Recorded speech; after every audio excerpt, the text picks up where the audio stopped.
Good morning, traders. I know I'm ready. I woke up feeling moo-moo-ish. I don't know about you guys, but I'm ready to get after it, get towards my small account, get towards 600. Let's go. Let's get it up there. 20% on the account. See if I can get after it today. You guys know where you're at. You're at live trading with Benzinga. Let's go get that money. Winner, winner, chicken dinner. Those words have been dancing around my head all night. It's Vegas lore, that phrase.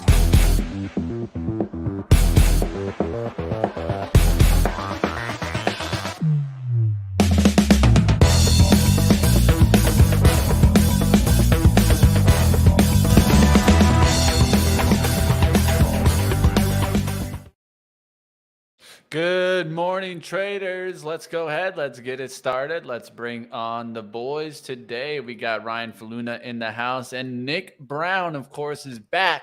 He's back. He's even working on a day that he has off, team. He's just like all of us. We're market enthusiasts. We're addicted to the market, as I like to say. And at least there's a lot worse addictions out there. So I can't blame you for being with us, Nick. So thanks for being back, and I hope you had a great time in New York. How was the floor? The floor was amazing. So many people that I saw last year and so many new people this year. Got to see the opening bell. It was a real estate company out in Mexico, Vesta, that was listed. So they brought a lot of energy to the floor, and it was just a great experience. But I'm glad to be back. You know, vacation's always good to be. And then after a while, it's like you need to get back home. And the drive wasn't too bad yesterday. So got back around 4:30 yesterday. So there's no place like home, Nick. That's just what it comes down to. Yep, there's no place like home indeed. We're going to get ready for the open today, and it's a big day here at Benzinga. Of course, we got an AI event coming up next after this show, and let's get to the action. Let's go right to the stock market and see what we're doing right now. Amazon popping. And Ryan, remember I was talking about the Prime Day trade, man. Look how easy of a trade this was. Look how easy of a trade this was.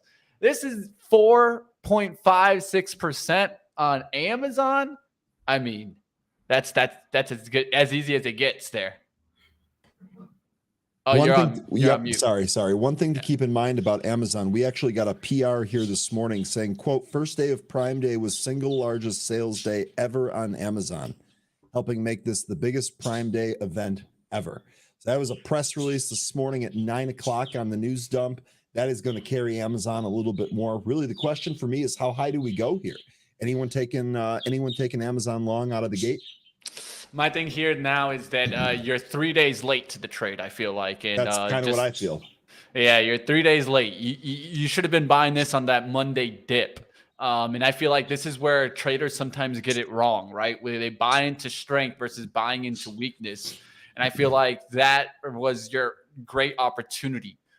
If you know Amazon is having Prime Day on Tuesday, market goes down on Monday to daily support, why not maybe take a trade off of that, right?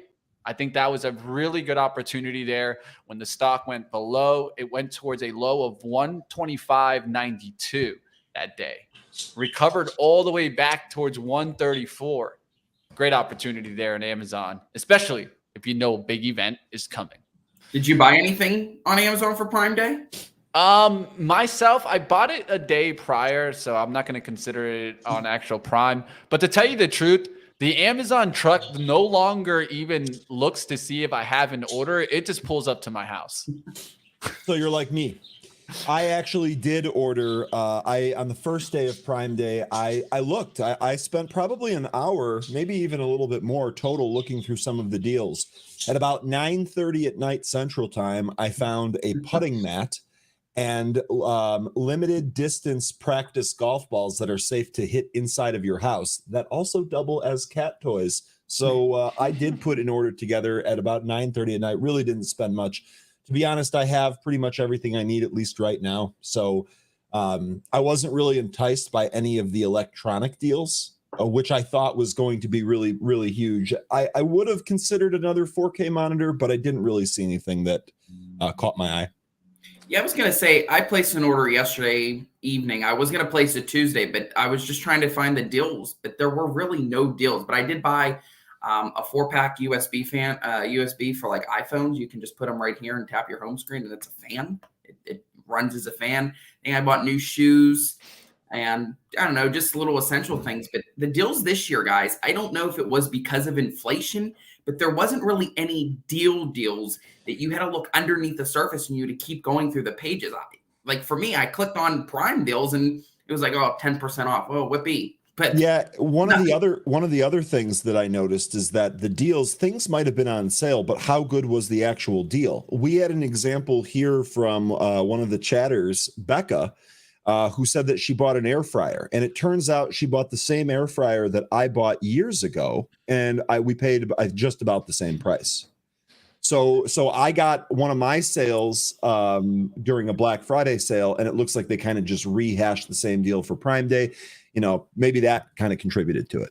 Now, will there be another Prime Day? That's another question, because last year they had one, I think it was in October, and Jassy doesn't really seem to say, hey, we're having another Prime Day this year. Well, that wouldn't surprise me based on the timing, because you'll probably get a gigantic Black Friday weekend sale. It'll be Black Friday, probably the Thursday of Thanksgiving leading through Cyber Monday. And that's only a month later than October. So I wouldn't even be shocked if they didn't have another one. I wouldn't necessarily consider that a negative either, given I know there are going to be deals around Thanksgiving, Black Friday, Cyber Monday. Yeah. All right, let's keep it going, team. We'll go to some other stocks out there. And shout out to Alyssa in the chat. Hope you're feeling better. I saw you out there. All right, let's get to the stocks out there. Of course, I still got BJ and I got Deere. They got hit yesterday, but I'm going to look to see if they come right back up there. And I definitely got a little bit greedy yesterday on Deere. Probably should have just taken the 417 instead of looking for the 420. But, you know, how I sometimes look for that 420. It can get you, though. I'm sorry, did you say sometimes? Hey, we won't get into that. I just let's keep it going here. Next stock here. All right, let's go to some stocks today. We'll be watching to see what happens. Did you guys see the JPM stepping up to the plate on Carvana and putting a downgrade on them? Definitely someone stepped up to the plate there. That was a contrarian call for sure. So we'll see what happens there. And Meta, I've talked about this now for 2 or 3 days. I thought this could go higher. And we started watching this on Tuesday for a move from 295 to 300. Now it's up there to 313. That's been a big push there in Meta. And what has it done during this? It filled even further up here. Now it's starting to get back up there. I mean, Meta's almost at new all-time highs. Have you guys ever seen a stock go from 400 or like almost 400 down below 100, right back to 300 that quickly? I mean, there's not many stocks, I can tell you that one. I think there's only one that we could name, and that'd be probably like an NVIDIA move, right? That's probably about the only one that's done a move like this. It's been pretty wicked. And for all those people that were probably getting short on NVIDIA because it's oversold, or overbought. Well, guess what? This still has room to run now as it's really started to push, gone back towards its high. I'm looking for 450 today. I think it's in play. We'll see what happens. All right, I'm getting out of my stocks. We'll go to Ryan really quickly. We'll take a look at that. And then Nick, I'm sure, has some news for us that he can touch before the open. All right, let's take a look at the SPY here. One of the things that we've been doing every day is taking a look at where we close. Remember, we did get a close above this 444, and we're up a little bit here today. So looking like, at least early on, looking like we're going to get a second close above this level. 3 closes above this level on the SPY chart. This now becomes a new support, and I would imagine it would take some effort to break through that to the downside. So that's about all I have here for the SPY. Let's dive into some of the other movers here. First one I want to take a look at is one that Jay Rice has been mentioning in the chat for a while. There's a new newsprint here today. We got on ticker SSYS. This is Stratasys Ltd. There was a bidding war that started here. And Jay, you did a great job outlining this earlier. Let me see if I can actually find the comment here. Here, SSYS, it was 14 when the bidding war started. We got another PR here this morning that 3D Systems delivered an enhanced binding offer to Stratasys. It says that 28 per share. We're currently at 20.69. So this bidding war clearly impacting the price. We'll see if there's more trades here available today. Jay, I know you've been talking about this for some time. I'm assuming you're actually trading this. So great stuff there. Yeah, Alyssa, you definitely heard the bird. He likes to, he's actually talking to some birds outside right now because I got the windows open at least early on here. So you definitely did. All right, some other small cap stocks that are going to be moving here. We got JZXN. This is a China play. This stock was about, just under $3 yesterday, popped as high as almost $7 here today. We're flagging right below the $5 handle, also right below the VWAP. I did notice that there was a piece of news here. Yeah, they announced the 1-for-18 reverse split, and then they actually did the split. We've seen some of these reverse splits really move after they do that. Looks like that's what's happening here. This one I'd be very, very careful on. Consider this very, very high risk. I don't even know what this company does, to be quite honest with you. I would just be trading technicals in this name. Worth noting because it's up here pretty significantly. Next one we have here is SXTP. This is another $7 stock here. Let's see if we actually have a newsprint here. I didn't see anything. This would have been from yesterday about or right in the afternoon. So no fresh news here this morning. We are up nicely, though. What will be interesting to see if we can take out those after hours highs. Looks like we already tried once here. So a move through that and then a move through 8 should really, really ignite this. This one, again, I'd actually wait for a better entry on this. One of the things that we dealt with yesterday were poor entries, at least on my end. MVIS, MVIS ended up taking a loss on that, tried to trade it again, took a second loss on it. Both of them small, but just not good execution on my part. My entries were poor. And then the same thing happened on RX. I was in way too early, took a small loss, but we're moving on. Today is a new day, and we're going to look to turn around the things that we did wrong yesterday. So one of the things I'm going to be focusing on today is going to be better entries in these stocks. Next one here is going to be SNAL. This is Snail. This actually popped as high as 280. Now we're right below the VWAP here. Let me go ahead and take a look at the news here today.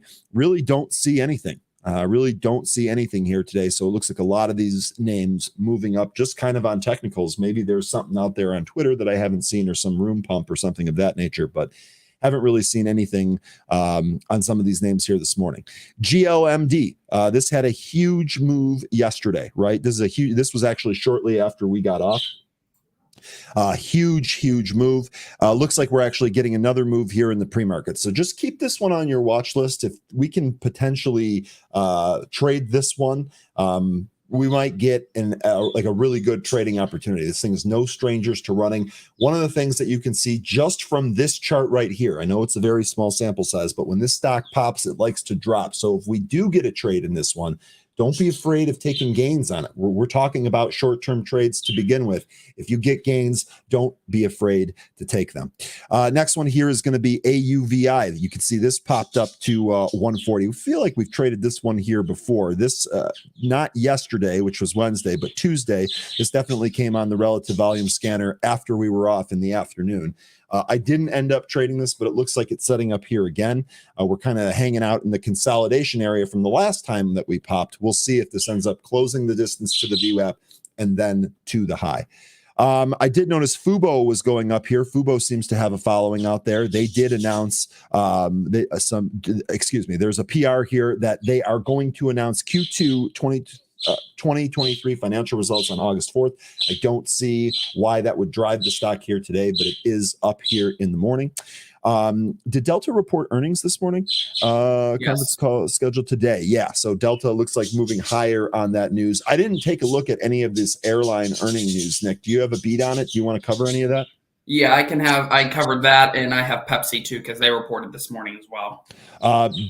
Yeah, sorry about that. Wasn't really sharing my screen and was not reading the chat. Sorry about that. Should have it now on the correct tab here. I'm sorry, Nick. Did you want to go over any of that airline stuff before we start here? Yeah, I was going to say Delta this morning reported Q2 earnings. EPS came in at $2.68, above expectations of $2.39. Adjusted operating revenue came in at $14.61 billion. Estimate was for $14.46 billion, so it was a beat on the top and bottom line. They raised the full year EPS guidance to between $6 and $7. Estimate was for $6.15, and they see Q3 EPS of $2.20 to $2.50 a share. Estimate was for $2.05. And then Pepsi It was another beat. EPS came in at 209. Estimate was for 196. Sales came in at 22.32 billion. Estimate was for 21.73 billion. They raised the full year 23 outlook organic revenue growth to plus 10%. It was plus 8% prior. They see adjusted EPS of about 12%, 9% prior. And so in terms of the numbers, they would see adjusted EPS of $7.47 a share.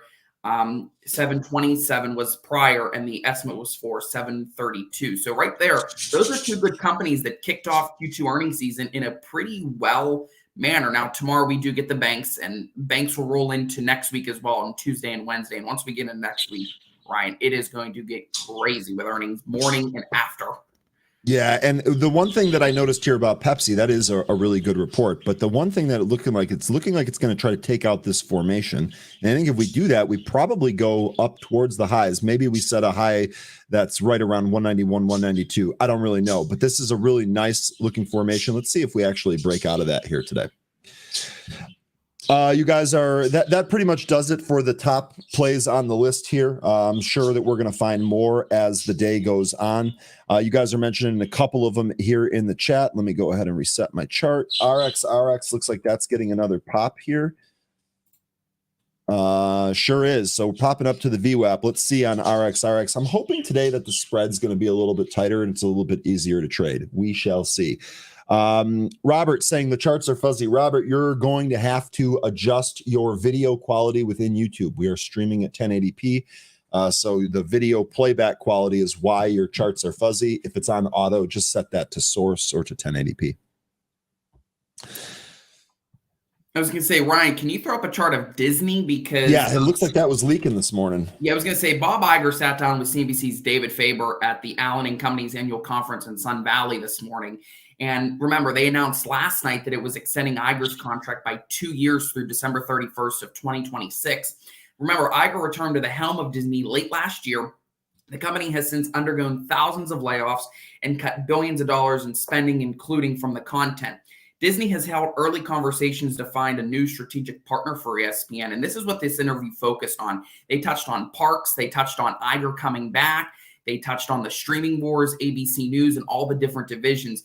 And he says and suggested that Disney is also open to selling or spinning out its legacy cable networks and ABC, its broadcasting network. And he also said it's a good idea when ESPN will transition to a direct-to-consumer business, but declined to say when. And I think David Faber tried to ask him like 4 different ways for him to expand on that, but he just left it as he's declining on when the specific timeline is coming out. But this interview really came as last night. It was very unexpected to hear that he gets another 2 years extension through 2026. I think it was only supposed to be through 2024. But David Faber did a great job interviewing. And so there was even other deal news this morning. If you could throw up a chart of ExxonMobil and Denbury. ExxonMobil announced this morning that it would acquire Denbury, which focuses on the carbon dioxide enhanced oil recovery operations. The deal was in an all-stock transition valued at $4.9 billion or $89.45 per share based on Wednesday's close price for Exxon shares. In the last hour, CEO of Exxon, Darren Woods, was on CNBC, and he said the acquisition reflects the oil giant's determination to profitably grow its low-carbon solutions business. All right, and we are open, Nick. Let's see what we have here for today. I was going to say we didn't touch on it, but PPI came in better than expected month over month. 0.1% was looking for 0.2. Ex-food and energy month over month came in at 0.1. Final demand year over year came in at 0.1. Expectation was for 0.4. And year over year for ex-food and energy came in at 2.4%. Expectation was for 2.6%. So the latest inflation data from yesterday was CPI and today with PPI, both better than expected. And so now that raises the question, is the Fed going to hike in September? We know that there's a hike scheduled for this month, 25 basis points. But now the question is, do they hike in September or do we go on a long extended pause? A lot of the trading desks and a lot of the research notes I've been reading over the past 24 hours suggest that there's a definite hike on July. But then there's the question that remains, what does September bring? Is it going to be a live meeting? Is it going to be an extended pause?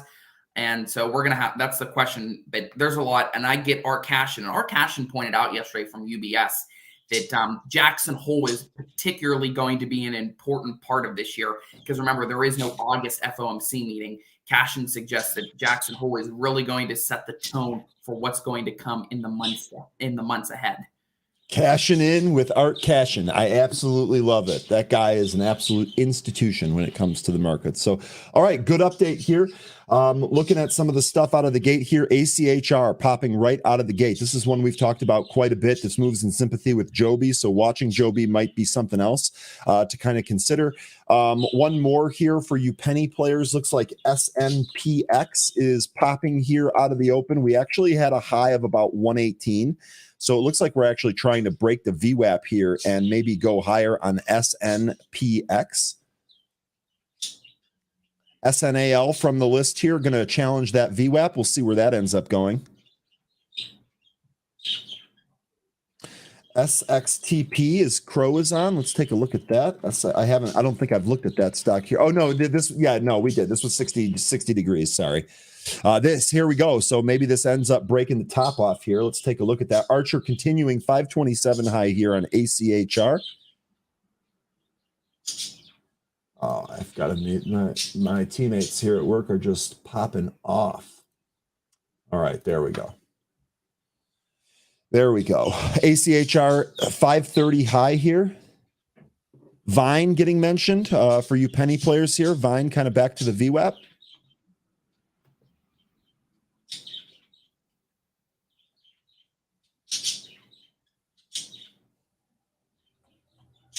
How about DFLI? That was Dragonfly Energy. This was off the... okay. So this is popping here. We did have a move up in the pre-market. We actually had a PR on Dragonfly, trading higher after the company said it'll be awarded a new U.S. patent. So patent news here. Now we popped above the VWAP and immediately pulled. So it'll be interesting to see where this ends up finishing.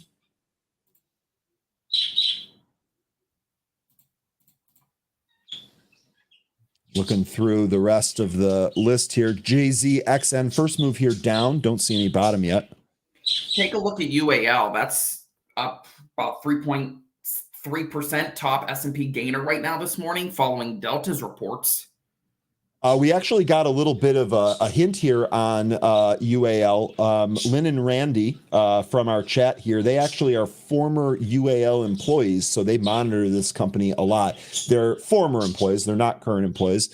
One of the things that they were saying yesterday, also part of my happy hour group, good morning, Lynn and Randy, one of the things that they were saying is that as former employees, they're able to fly on United Airlines for free, but only if it's not booked. And they said that United Airlines overbooked almost all of the flights out of where they were leaving from. So we saw Delta have good earnings. Maybe this is kind of a precursor to the UAL earnings. I have no position on that, but interesting nonetheless, if you're going to try and play one of these airlines for earnings.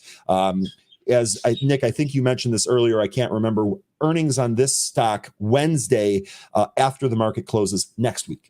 Yeah, it's going to be next week is going to be crazy because we get I think we get Netflix, we get Tesla, we get Goldman Sachs. Banks roll into next week. I don't know why they just don't all report on Friday. I know that would be too much, but once we get in next week, I think Apple. But for some reason, guys, FANG isn't going to be reporting all together like the Facebook, Apple, Netflix, Google, Amazon. Apple, I don't think is reporting until early August this year.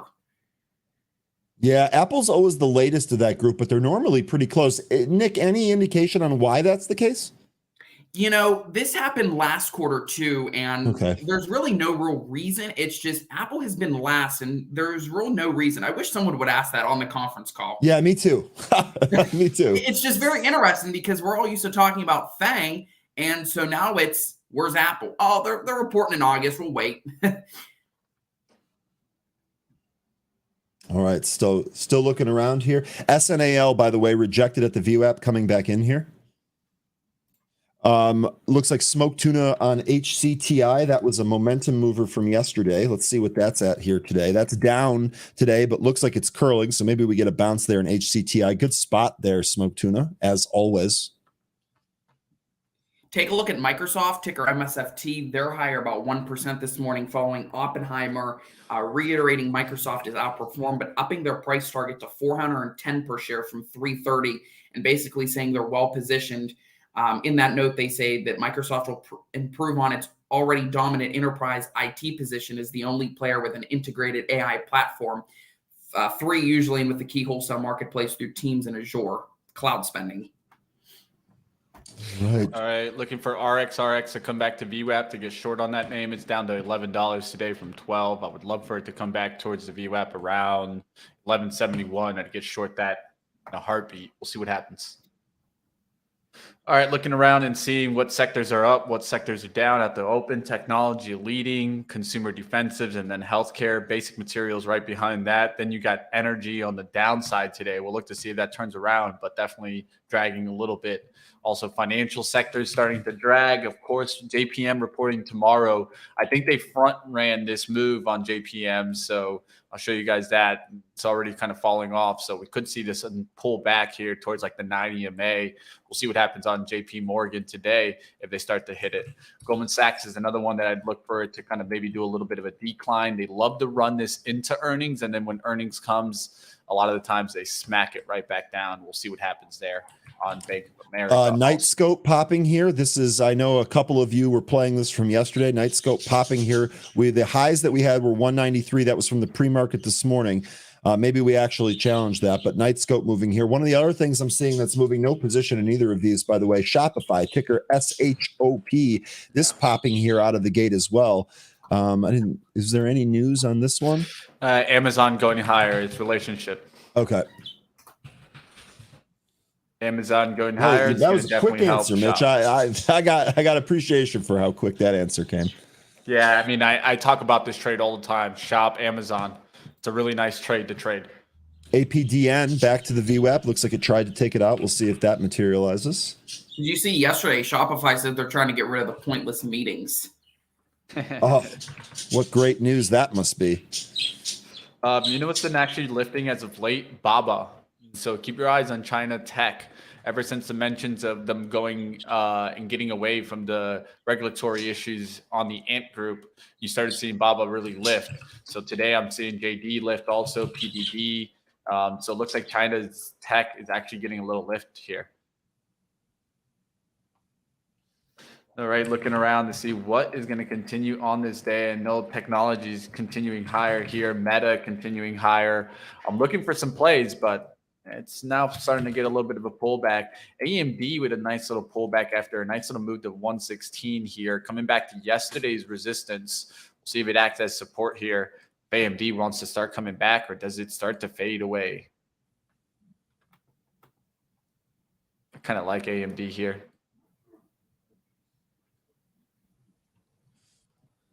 APDN still kind of hanging out here. Nightscope continuing to pop the highs. SNAL coming back up to the VWAP. Let's see if it can take that out. I got VWAP at 260.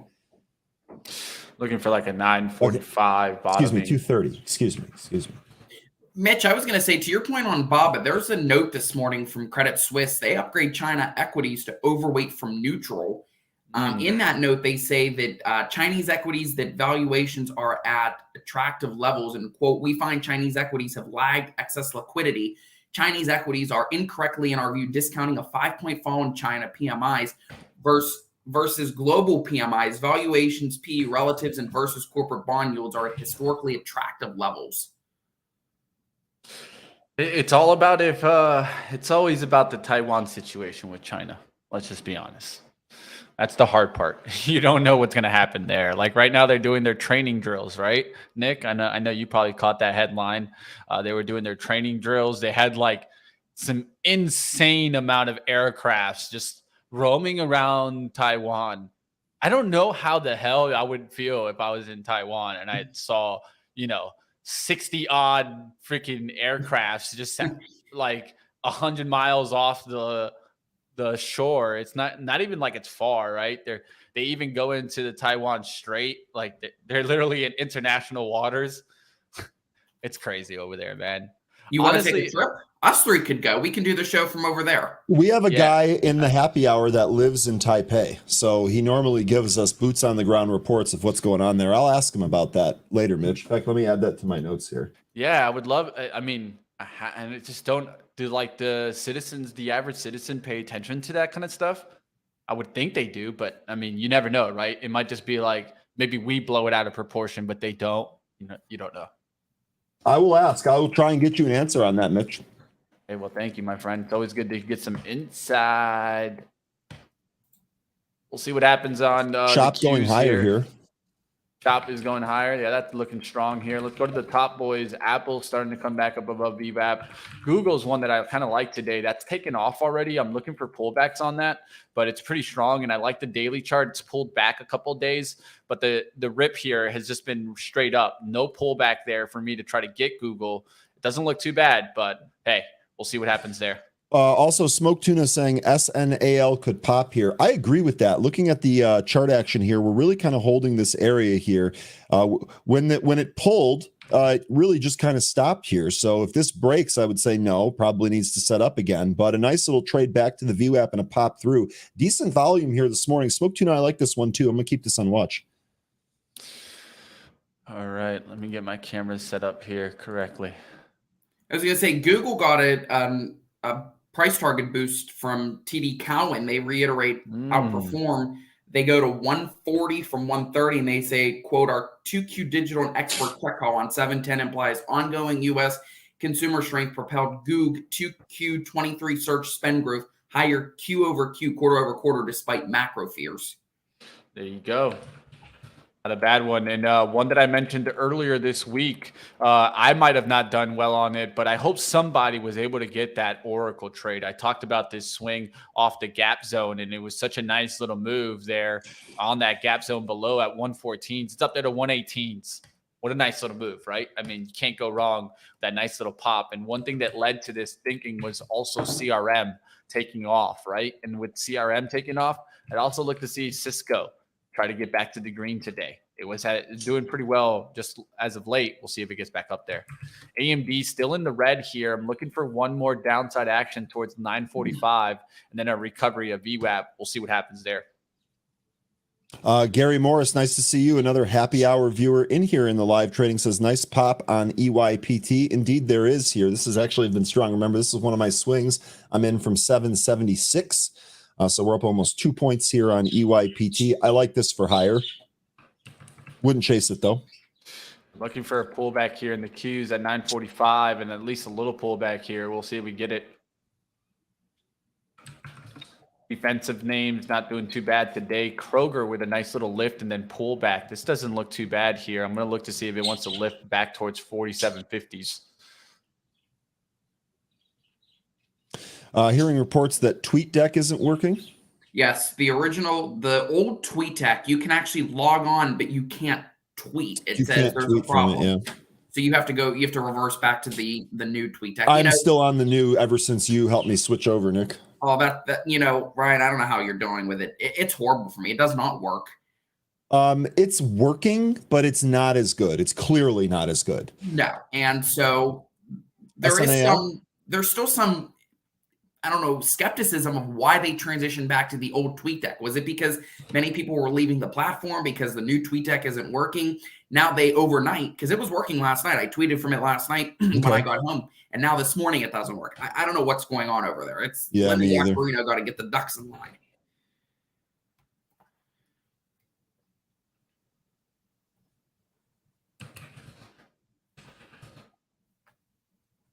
All right, looking around for some pullback action now. It's now finally starting to see it. We'll see if we can really get some pullbacks, VWAPs, but I haven't seen things pull back here. Redfin, nice move here. You guys are calling this in the chat. Looks like Judge on Redfin here. Looks like a bunch of you guys on JZXN. That did pop here. Nice move. Crow, you were on that. That is flying here. 40, 50 cents now. Big trade here out of the gate. Was watching SNAL and missed that one, but wow, what a move here on JZXN. Glad we flagged that one from the list this morning. SNAL going now? With that RDFN mention, open door also towards 5.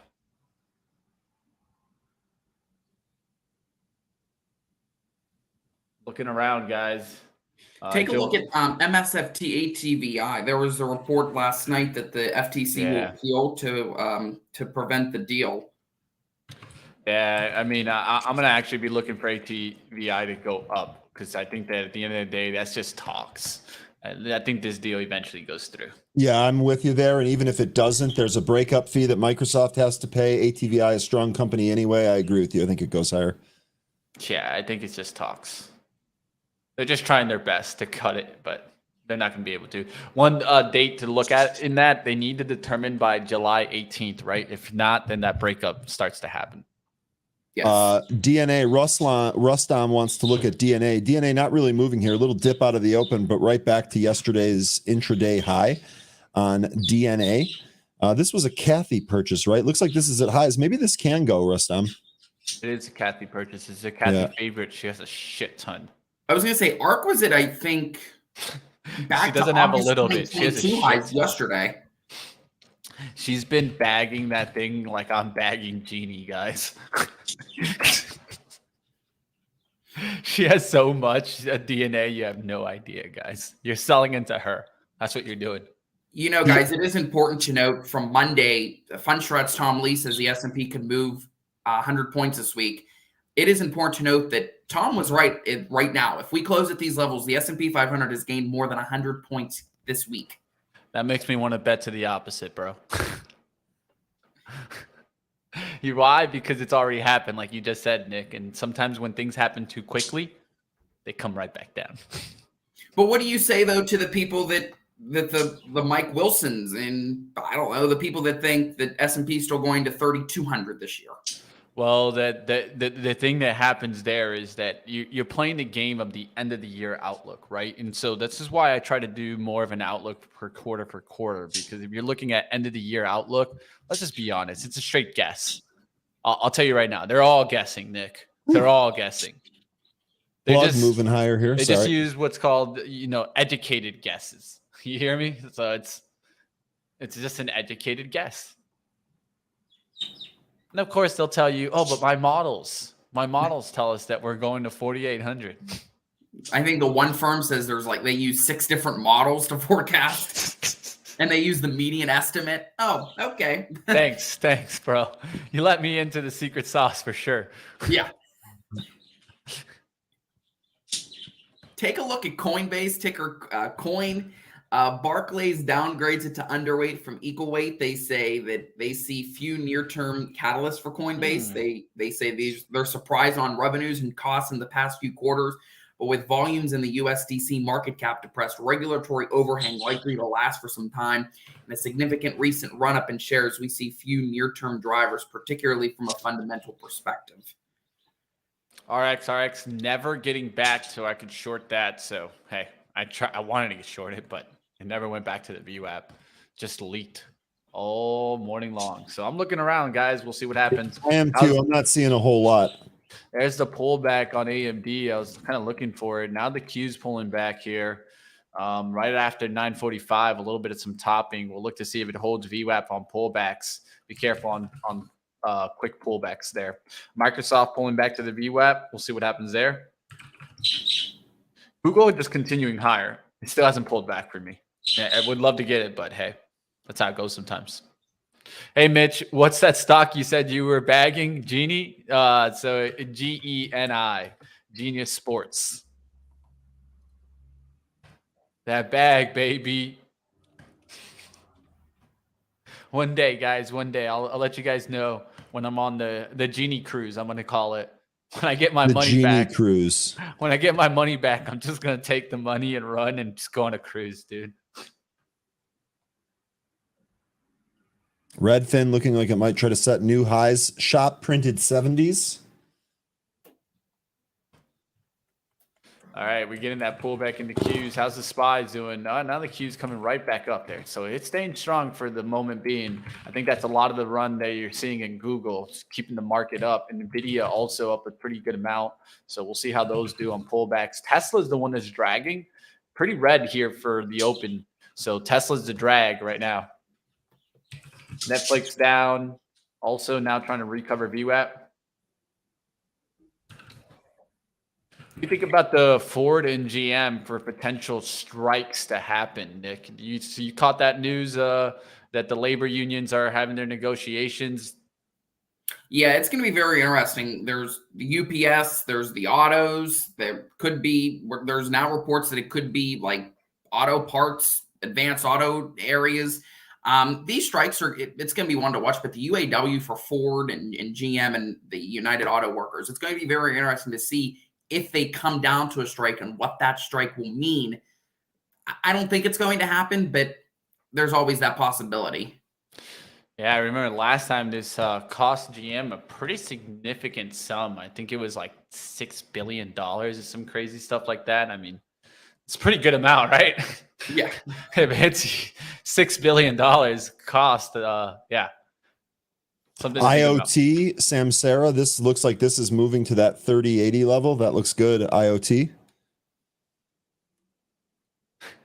Wow, Redfin new highs. Janie says, yeah, best plan, Mitch. Yeah, take that money and run after that. Just go celebrate it with it. I was going to say Tesla was reiterated this morning at B of A as neutral. They said B of A said it's standing by its neutral rating heading into earnings next week. We modestly lower our 2Q23 estimate as we assume a lower gross margin to provide cushion for announced price cuts across its Model 3Y and Model SX vehicles, and as Tesla's total deliveries were slightly lower than our prior forecast.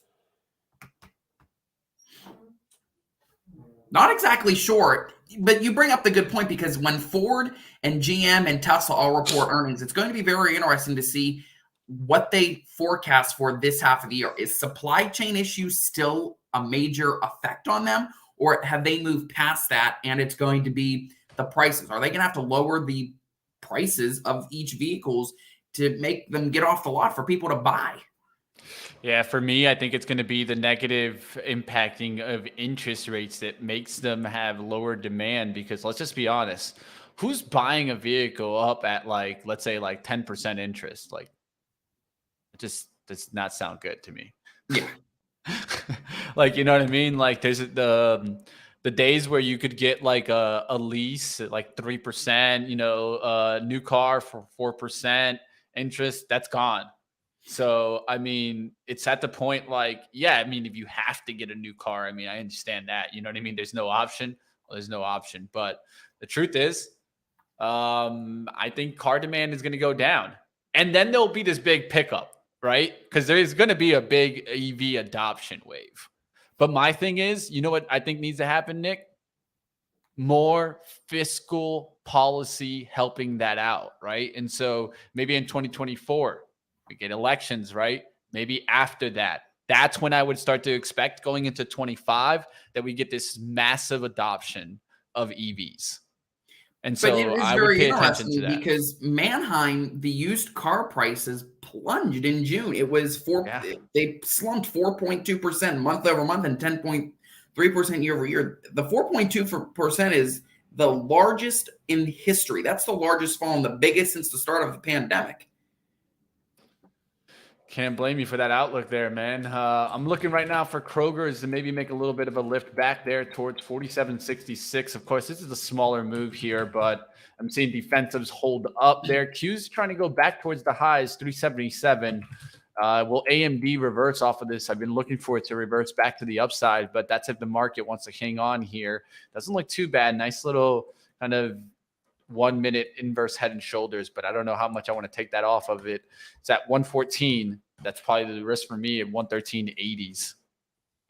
All right, and I will let you guys know we're going to keep going all day, baby. We got a lot for you guys right here on Benzinga. MBIS, there you go. I took 2 losses on this yesterday. I did not trade it well. Dave staying in here. Looks like it's working out here today. Nice conviction on that, Dave. Yeah, I like it even on a swing trade here off of like maybe 4. So I don't normally buy cheap names like this, but in a market that's giving QS such appreciation and that continues going higher, I could see MBIS getting a little bit of some lift. I was going to say Celsius Network, this headline just crossing, network banned from trading, fined $4.7 billion by the FTC.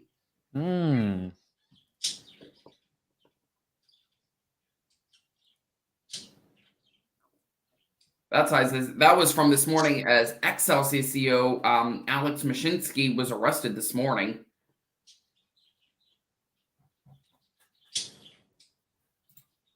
Kroger up to 45. I could play that play to 60s. It's like 15 cents, but it's just like I'd have to get such big sizing. I normally don't like to get that big sizing because I'm usually looking for like above 30 cents on the profits.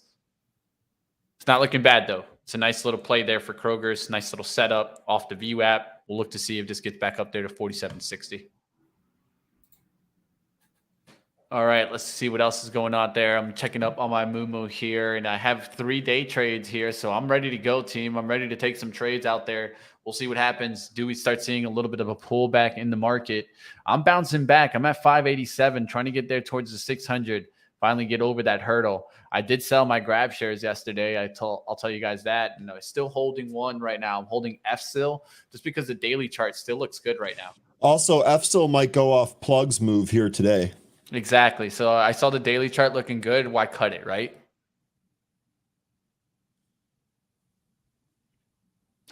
Cell H. Keith Smith asking what's Celsius ticker? I believe that's Cell H. Yes, Celsius Holdings. That's it. Cell H. CELH. There you go.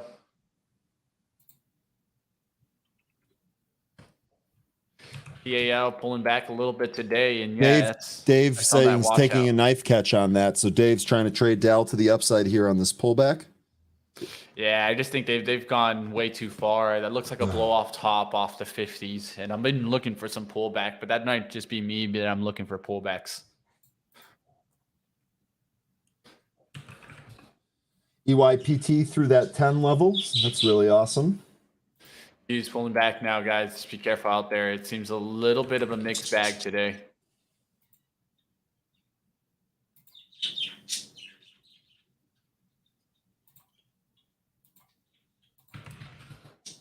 Matt having a hell of a good day there. Google continuing higher. Apple now going towards kind of like the red. So just be careful on that. We know how Apple sometimes has a tendency of leading the market. Niccolo 146 spot. Niccolo. Where's those small names at, guys? Nothing moving today? No, I mean JXZN was really it, but I'm not seeing a whole lot of really great setups here. A lot of stuff breaking down. Yeah. One mention here, the little sleepy one, Smoke. I see what you're seeing at there. At least it's a little sleepy. Just woke up off the 6, right? You got a nice little pop here to 650s. I'd like to see holds on 630s. So 630s for pullbacks and then see if it goes back up through it. But not a bad name, NBTX. Just also lower volume in that.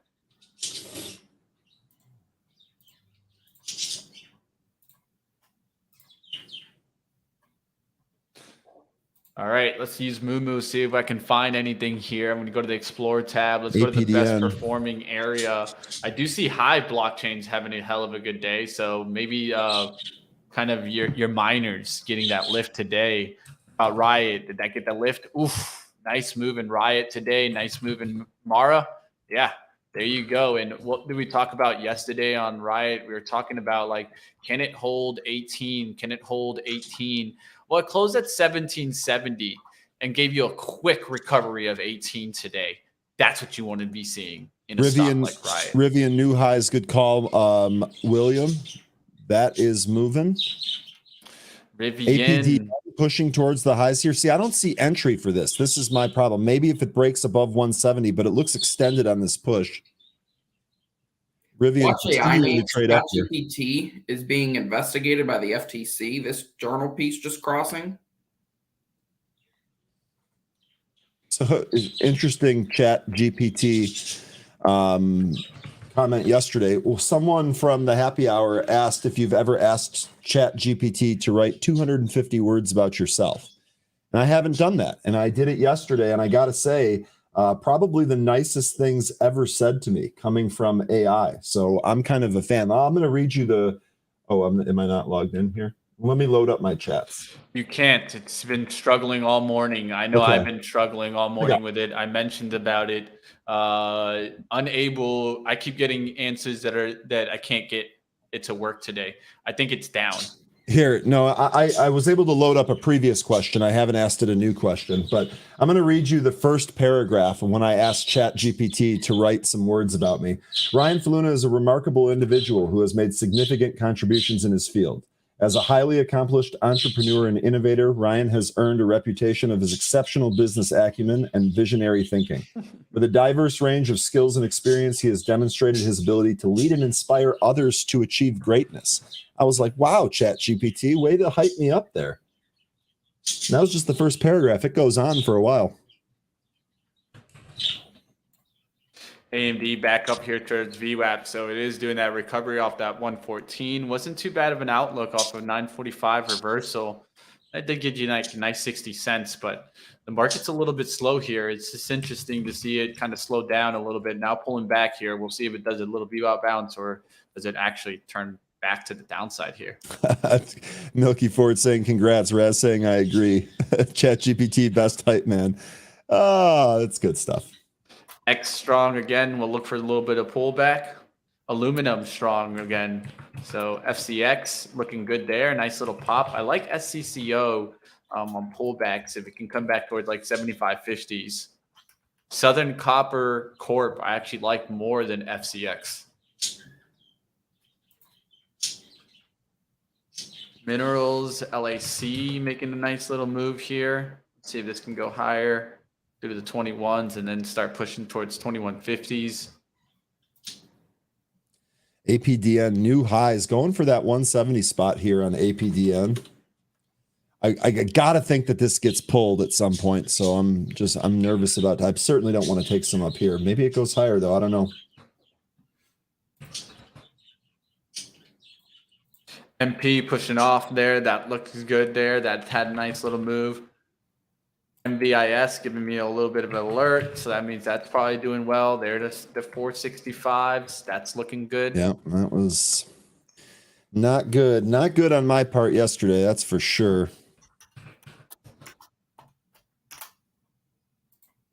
A little slow moving though, and I think that's when you got to give yourself a little bit of room, right? If you go too big too quickly and the stock doesn't move or it just pulls back a little bit, it's just tough.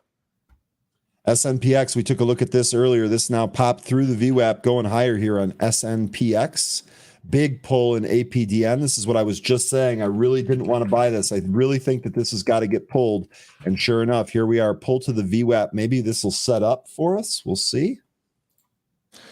All right, energy has pulled back now. I'm going to start looking to see it lift here. That's actually looking good. XOM starting to come back to VWAP, so I'm going to start looking to see if it can start holding that. Chevron is actually above VWAP, so that's kind of like a reversal sign there. That gives me the sign that, yeah, we could keep going up on some oil names. Catch that little lift there. MPC looking good there. DXD going higher. Oil names looking good here. Man, SNPX. Oh, shoot. I was on this earlier. That dip, move back to VWAP and rip, baby. Look at that. Man, SNPX. What a bummer. Looking for some XOM long here. If it can just get towards 105 or slightly below it. Just hit 105 real quickly, but it's back to 107 there. Just looking for the slight dip below 105s there, but I might not get it.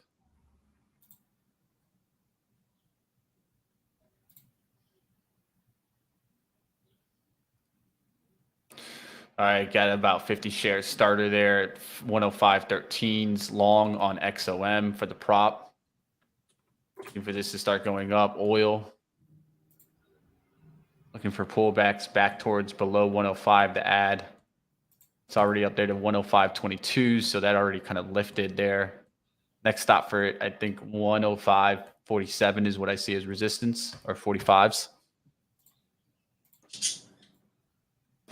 Show you guys that right now in a second here. XOM, boom, starting to push. Just got there right above VWAP.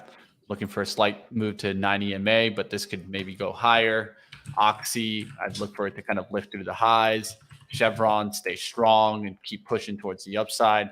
Names like that. MRO, look at how that's reacting. XOM pulling back, so I'm going for the laggard move.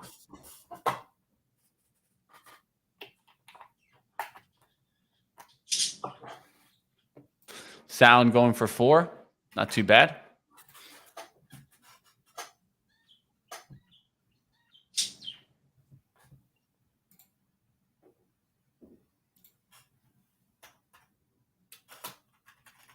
There you go, Bug. Get after it, my friend.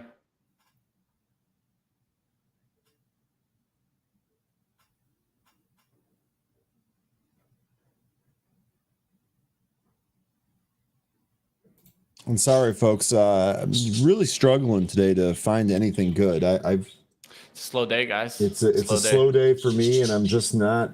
I'm not seeing stuff. Q's pulling back fast now, guys. Q's pulling back fast, so just be careful out there. Definitely saw a little bit of a pullback fast there. APDN, as soon as it moved through its VWAP, has had a tough time. Has had a tough time getting over that VWAP.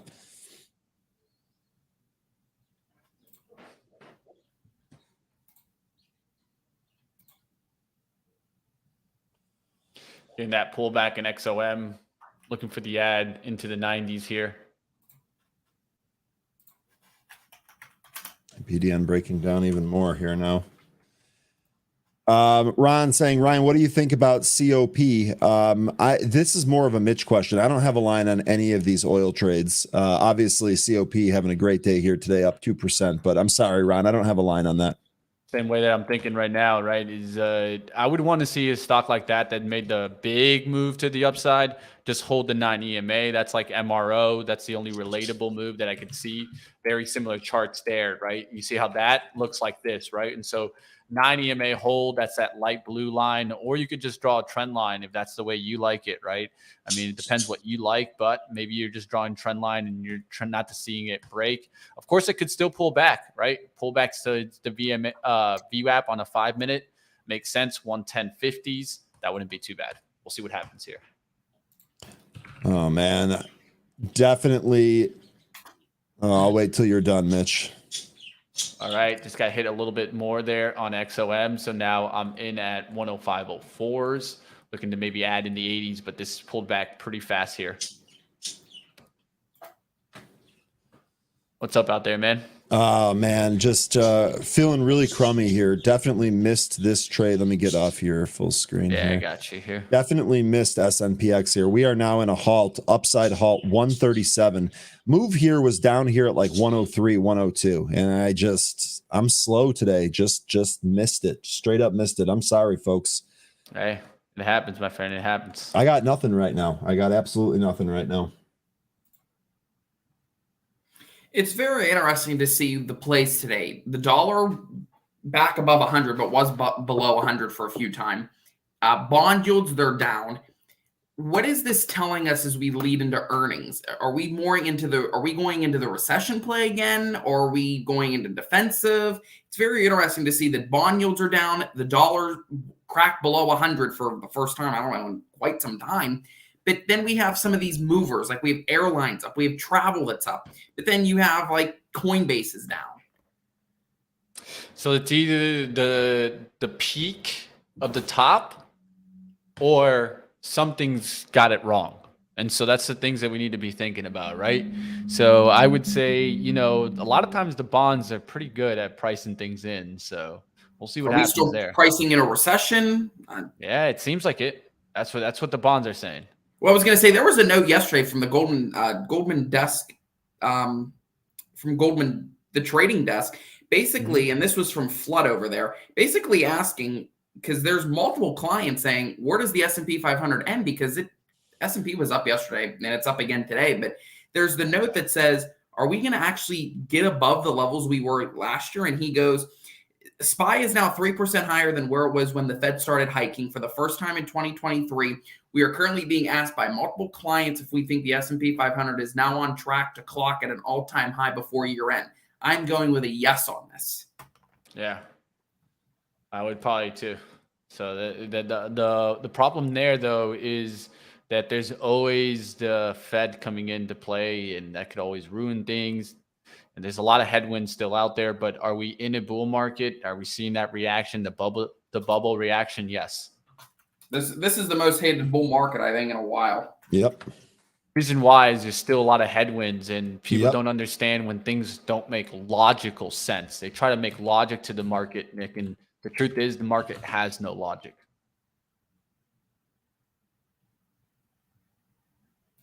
Why? Because you can sometimes get the complete opposite move of what you expect to happen. And so if you're getting the opposite move of what you expect to happen, is it really logical? I don't think so. Just got hit there on XOM, lost about $50 there. It just came really quickly right back down. So those oil trades, I could see them pulling back to the VWAP. We'll see what happens on that if they do pull back to VWAP. Q's now back above VWAP, so that doesn't look too bad. Let's see if we do get the upside move today, but not feeling confident about the moves today. I'll tell you that much. No, neither am I. I'm not really seeing anything. I know APDN trying to get back above its VWAP. Crow, looked like you were on SXTP, looking like it was trying to clear this out. This is even rolling over now too. Just really, really tough today, at least for me. I'm not really finding anything that I think is great. Yeah, not the best play today. Definitely some chop zone, and Yeah. I was even being slow there, and it just doesn't work. FTC Chair Lena Khan is testifying currently during an oversight hearing by the House Judiciary Committee. We'll be watching that to see if any headlines come out. Yep, definitely. She's had a pretty poor track record.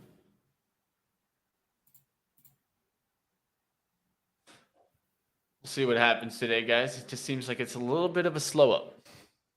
Yeah, I just don't have anything great. That's really my thing here. I don't have any setups I feel good about.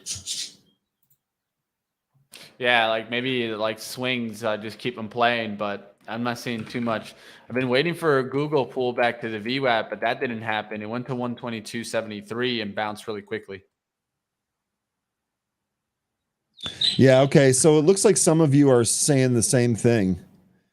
That you're not seeing anything. No day trades. Haven't found a single good entry. Dave saying there wasn't much today. I'm in complete agreement with that. And I think instead of trying to force things, I might just be a little bit patient. I mean, if I don't trade today or don't trade very much today, it is what it is. SXTP, I'm still going to watch this. I think if we break down past this low, it's probably shot. But maybe we can actually make a move back up towards the VWAP here. SXTP. All right, guys, trying to go ahead and maybe take a little bit of a shot off SQQQs, just the way that everything's slowing up here. Might risk just off the bottom, off the 1786 there. So it's about 10-cent risk here. Let me see if I can go ahead and grab it. There you guys go. I'm in the moo trade here, guys. Good luck. Small account challenge. You're going to take the SQQQs here for a little bit of a rip. I'm also going to try to do it in the prop account here, just so I can just stay on one trade and focus on it here. So I just grabbed a little bit there on SQQQs. Let's see if this just goes higher. I didn't see the slow up, and I think that there's something going on here that we might see a little bit of a downturn. I could also take a look at NVIDIA for kind of downside action, but that's just asking for it. So I'd rather go for the SQQQs and see what happens here. Of course, I'm not going to give it much room. I'm going to give it about maybe 10 cents. That's it. Of course, I'm getting in front of the move, so just be careful out there. Did the Qs bounce here, or do they go back down to 376?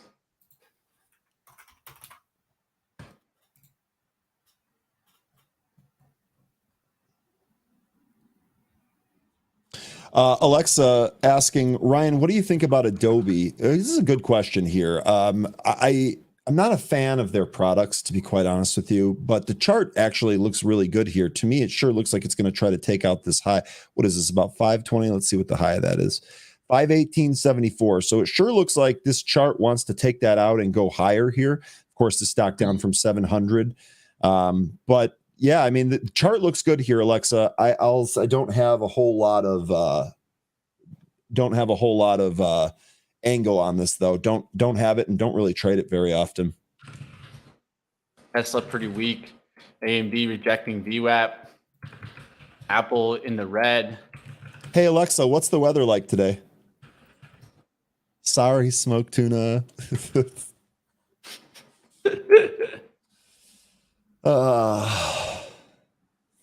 Alexa, I like when you ask questions because apparently when I answer you, it turns on other people's Alexa devices. That's fun. My Alexa responded to Ryan. Let's go. Here you go. Here you go. Alexa, drum roll, please.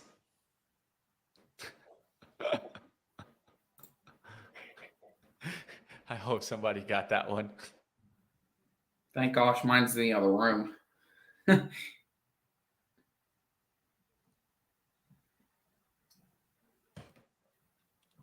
right, we're getting a little bit of kind of a little bit of a VWAP attempt here to go higher on the Qs. We'll see if it does go higher. For the bulls out there, you'd want to see it kind of break through the 377 on a nice upside move off the 5-minute.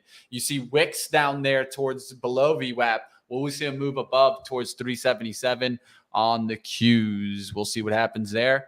And like I always do, I like to try to tell both sides of the trade, and a move back below 376 would be the downside move. We'll see what happens. Raz saying Ryan has that effect on AI women. I don't even know if it's women. AI just seems to like me, Raz. That seems to be the going trend here. I'm not going to argue with it. When it turns on me and comes to try to kill me, then I'll let you know.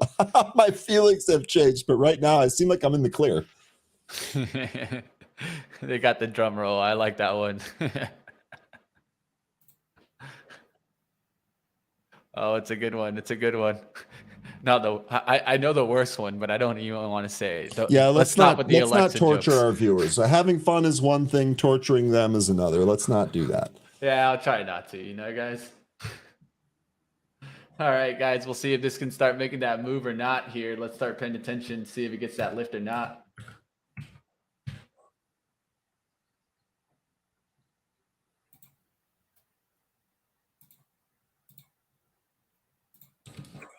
Rando says, I read this article, how AI will kill us. I mean, to me, really what we need to do is anything we design in the physical world, we need to design with a 6-foot cord so it can't chase us around.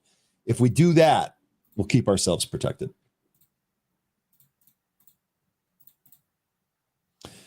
SXTP, maybe we can get going here, Crow. What are you thinking? What are your targets here? Looks like it's got a break above 690, right? Is that the high print on this candle? Yeah, 690 is the spot here, currently at 687.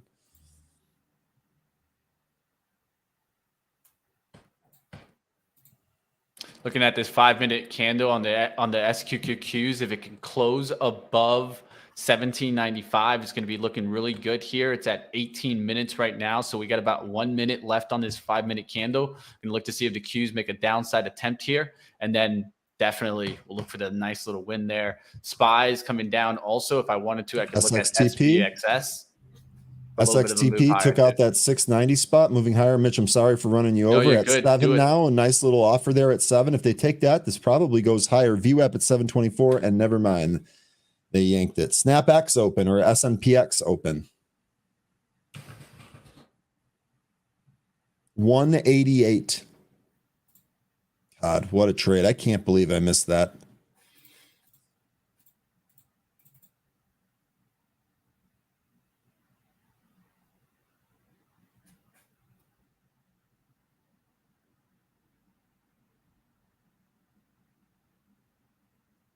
Candle's about to close, and if it closes above that 95s, I'm going to take a shot here. Got 10 seconds left. Literally hands on the trigger to add a little bit, but if I do add, I got to be very quickly on the risk there.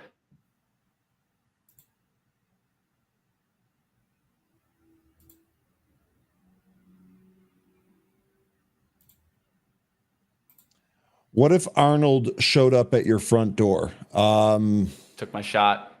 I'd be scared. Taking a big shot here, guys. Got to keep it smart off the risk and always understand the risk, right?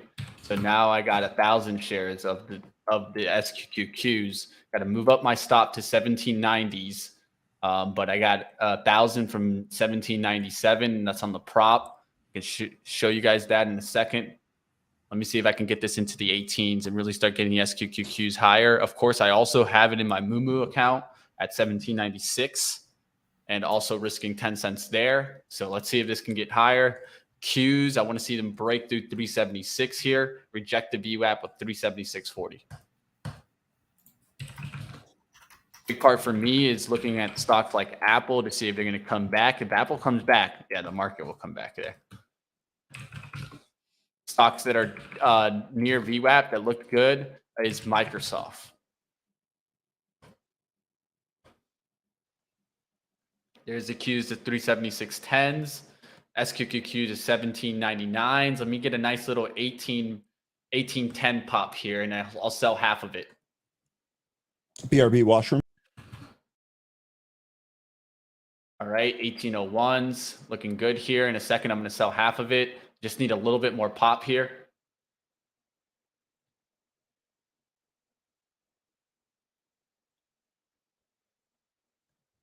Q's 376 just touched, and now it's trying to recover it.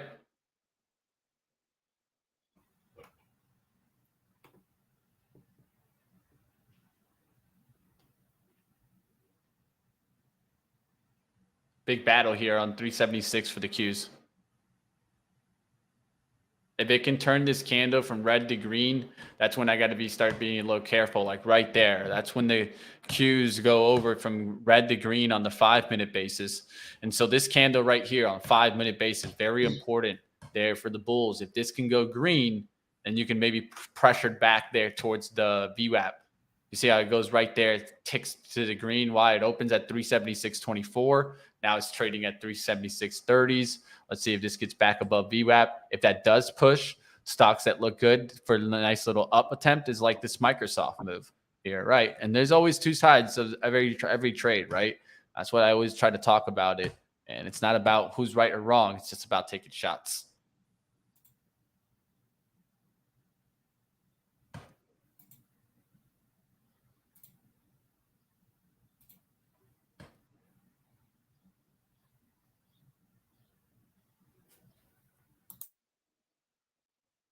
Q's right back to that VWAP.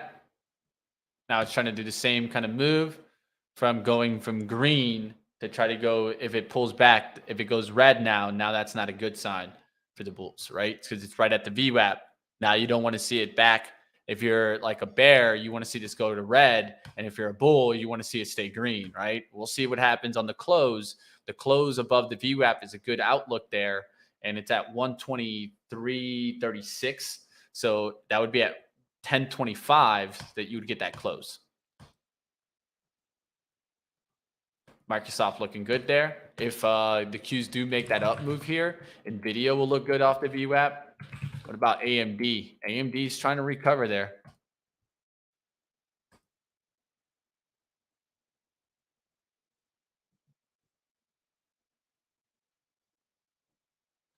Big spot here. I'll just say the dollar is back to April of 2022 levels, 15th month low currently. And bond yields continue to decline. 10-year, I believe, is below 4%. Interesting. Rejection of the VWAP now. Now that 5-minute candle does what? Back to the red. Now let's see if this could close red for me in the next 20 seconds. I'm looking for it to close red. The bulls are looking for the green close. All right. About 10 seconds left.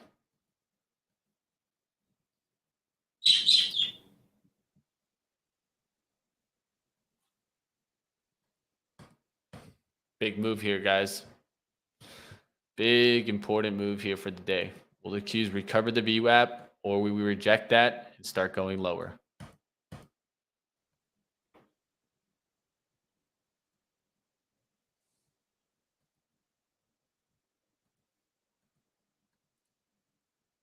There's a move to 376. Will it break? Will it break? 376.07, 376.04 is looking good for me here now in the 98s. Now I want to see it hold 376 on any like quick little wick here and really just come back towards like 375.70s and 375.60s.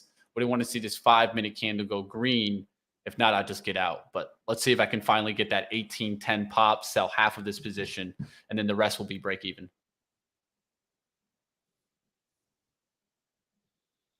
Moving up the stop a little bit because I'm just trying to trail it. Now it's only a 6-cent risk.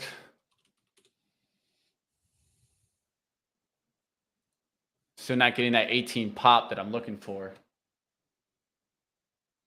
Now there's some bidding action here. Let's see if it can get it going.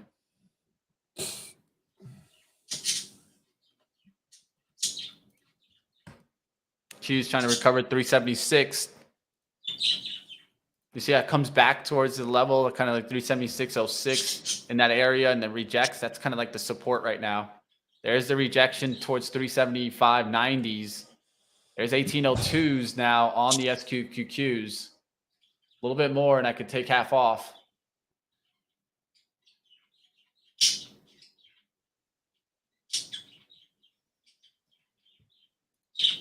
All right, what's going on out there, guys? I do want to let you guys know that we will be going to all access at 10:45 today, so a little bit earlier, as we have a great AI event for you guys out there right now. Retail investors, you guys don't want to miss our AI event coming up next.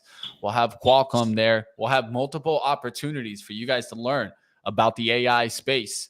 If you guys are looking into opportunities that you guys want to find out in AI, well, don't miss that later today at 11 a.m.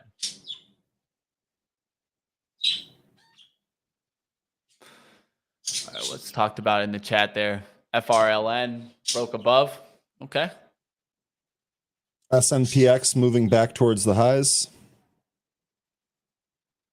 All right, I'll put you up for that.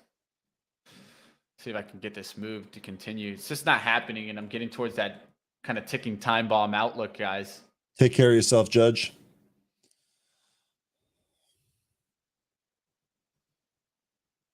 There's a nice rejection now in the Qs. We're in the 80s here.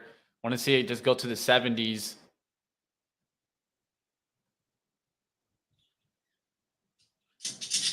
If stocks do recover, I'll be looking for AMD for an up move, but that's if stocks recover.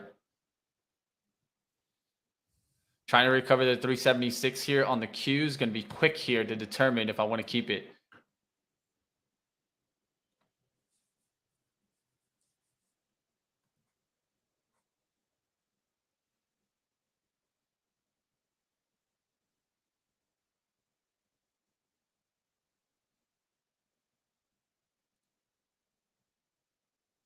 All right, we'll see if we get lower there. Junaid's taking a little bit of a back seat for a little while. He'll be back. And I'm sure he's going to be doing some interviews coming up on the AI event. So you'll see him. He's taking a little step back in his trading.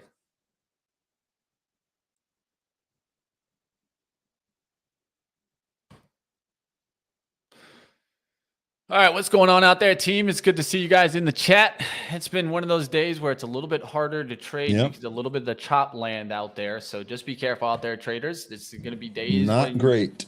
You're feeling good, days when you're not, right? Now I'm just looking for the Qs not to go back above 376, like at all. There's the move, 375, 80s. Can we get to the 70s? Come on. There it is. Nice little pop there on the SQQQs. Looking good there. Now we get to the 1806 area.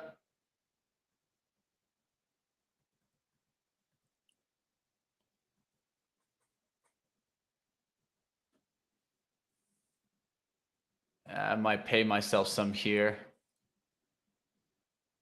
Trying to hold off on it as I get to 1810s, but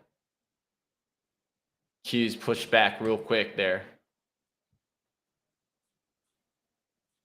Hasn't wanted to really let go yet.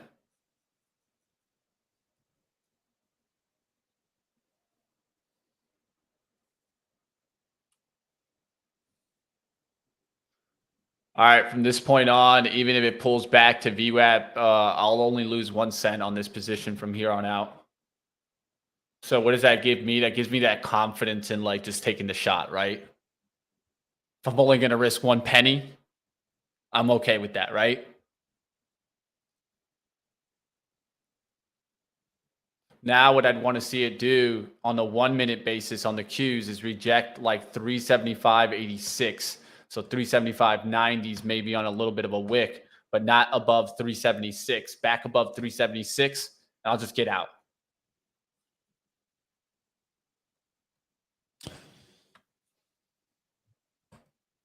There's 375.87s looking for the rejection and the move right back down.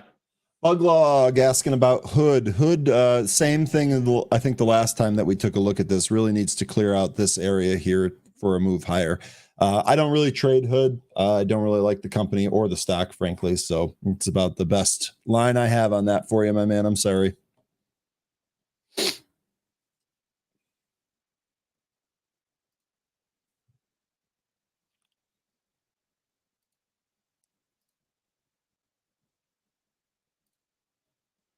HYMC still going here.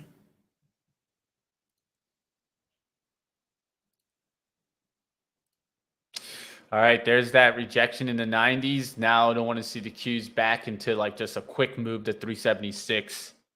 That could push it right back to the VWAP. SNPX looks heavy. I know it's trying to bounce here, but it looks heavy. There's 376.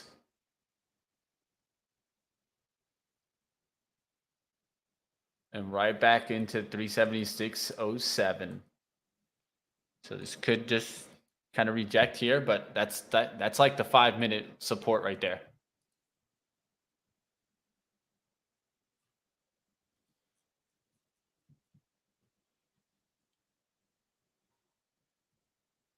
The heat is on.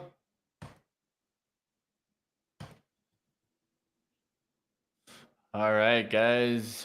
Just seems like we might have that choppy, chop type of day. So be careful out there, team.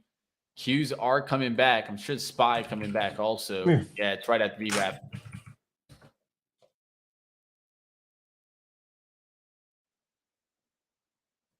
I'm just letting it play here. We'll see what happens.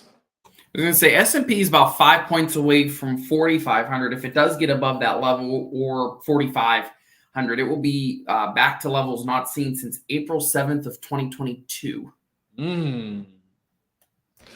Nick Brown with the stats, dropping the bombs.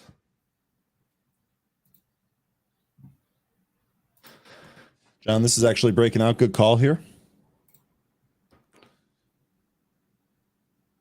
All right, boys. I'm gonna step out for just like 5 minutes here. I got to start getting ready for interviews that are coming up next at 11. So just give me a couple seconds. I'll be right back. All right, no problem. We'll keep looking around here. Smoke Tuna mentioning CLSK.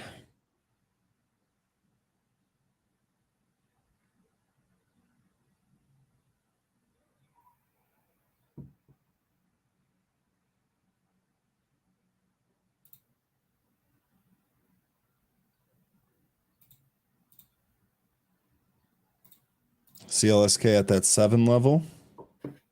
Nikola still having a good day somehow. Oh my God, 2 legs up on Nikola here. Is that still a company? I thought that was dead. Yeah, I mean, that's the thing. Like, I know it moves. It's having a great move today. I mean, we're 25 cents off that, right out of the open here. But yeah, I can't trade this, man. I'm surprised it's still a stock too, frankly. Or Lucid, I forgot about them. I think they missed on deliveries. I think this morning. Yeah, I never really forget about Lucid. This is the most gorgeous electric car on the market. It's not even particularly close. This would be the one I'd be interested in. Have they filed for bankrupt yet? I thought Lucid? one of them was in the sure hope not.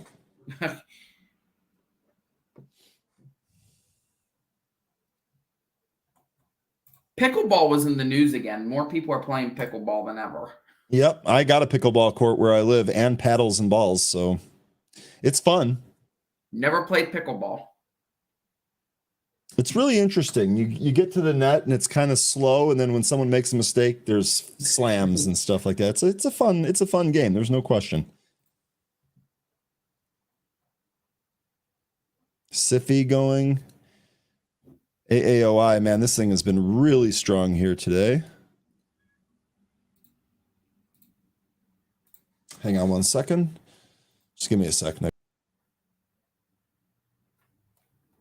Guys, I was just going to mention JP Morgan CEO Jamie Dimon in an interview with CNN recently did criticize Bidenomics. Quote, I'd be careful about that. There shouldn't be social policy around that. It shouldn't be political. It should be purely economic. So watch JP Morgan comments whenever they report earnings. And remember, we do get bank earnings tomorrow. A flood of them tomorrow. There's a flood of them on Tuesday, I should say. And then there's a flood of them on Wednesday. The market is probably going to be driven by earnings within this next few weeks as we do get into earnings season. Yes, we'll still get some eco data. We still have the Fed meeting, not next week, but the week after.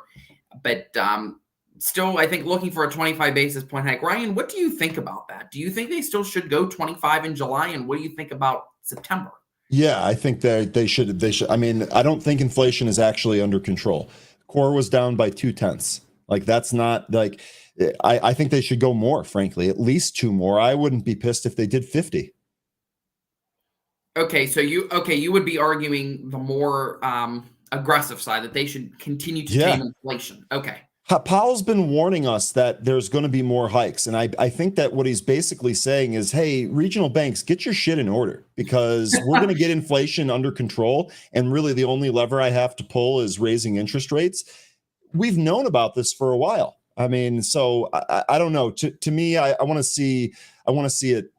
I want to see the market come in too. That's the other thing. I actually saw a stat yesterday that the S&P is up 3% since we started these rate hikes, with tech leading. I mean, that doesn't compute, right? Or it shouldn't. But okay, what do you say to the other Fed members? I think it's Raphael Bostic, that there's a lot of non-FOMC voting members saying we've done enough, inflation's under control, but they're not back to 2%. What do you think 3% is not good enough? Because we were at 9 last year. So how do you go about trying to say we're at 3%, inflation's still coming down? Do we still chance it and say, let's go another 25 or maybe 2 more 25s? Yeah, I mean, I think that to me, it seems like 2 more 25s is what's in the cards. So that's... Yeah, Zoltan here in the chat saying this. They say inflation is cooling. I only see raising prices everywhere. And the whole dip in the price of gas was because of the release from the Strategic Petroleum Reserve. It wasn't because things are under control.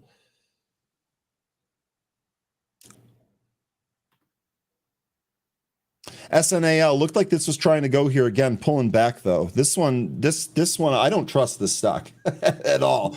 We're watching this one out of the open. This has had several failures here and really inability to get back up and get rolling.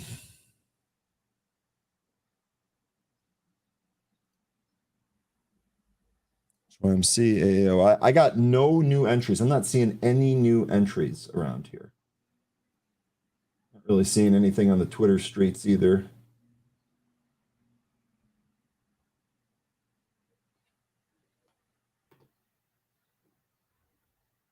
Looking around though. Gosh. It's a quiet day, and I'm surprised. It is. It really is. Smoke Tuna mentioning RXRX, MACD green. I'm assuming that's on your 3-minute chart. Maybe RXRX curls up here. Don't trust that one either. That thing stayed below the VWAP the entire day. Would need to see this VWAP get crossed for me to change my mind on RXRX.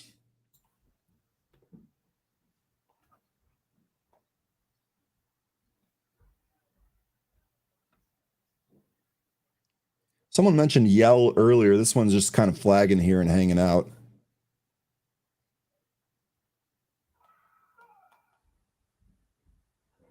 Victor Hovland with a nice little drive there.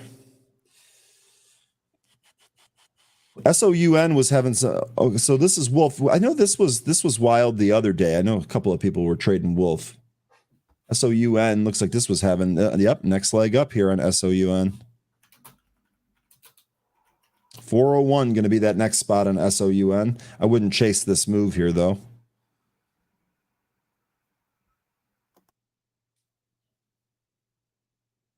I'm not even really seeing options that are intriguing here. Normally see some type of sweep on something, but yeah, really slow day, at least on my end.